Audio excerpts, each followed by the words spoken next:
எண்ணும் எழுத்தும்.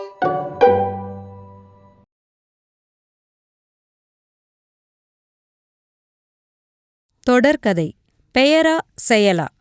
இன்னும் சற்று நேரத்தில் பள்ளி பூங்காவில் பூக்கள் விழா தொடங்க உள்ளது. பூங்காவை பராமரித்துவிட்டு திரும்புங்கள். சரிங்க ஐயா.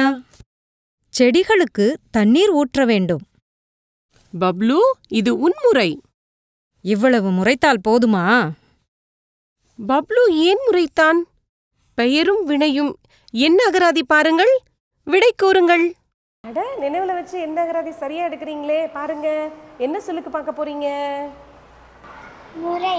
பாருங்க, பார்த்து என்னன்னு சொல்லுங்க, படிச்சு காமிங்க.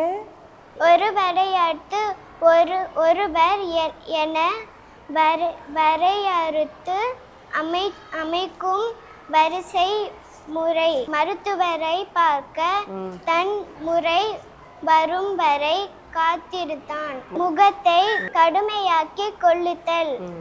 தன்னை திட்டியவரை முறைத்து பார்த்தான். அகராதி பார்த்து அதோட பொருள் சரியா கண்டுபிடிச்சிட்டீங்களே, வாழ்த்துக்கள். நனைந்து விட்டாயா?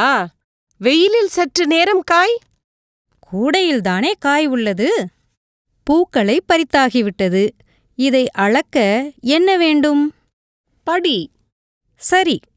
சரி என்று சொல்லிச் சென்ற பப்ளு மீண்டும் வரவில்லை. இருவரும் போய் பார்க்கின்றனர். அவன் அங்கே என்ன செய்கிறான்?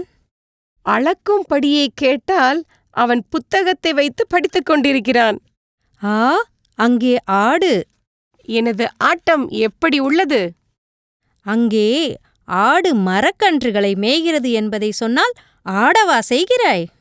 பப்ளு ஏன் ஆடினான்? பெயரும் வினையும் என்ன அகராதி பாருங்கள், விடை கூறுங்கள். இவற்றையெல்லாம் கூட்டு. 16, 17, 18, மொத்தம் 18 இலைகள் உள்ளன. விழா ஆரம்பிக்கப் போகிறது. இந்த இசைக்கருவியை கொட்டுங்கள். சரிங்க ஐயா.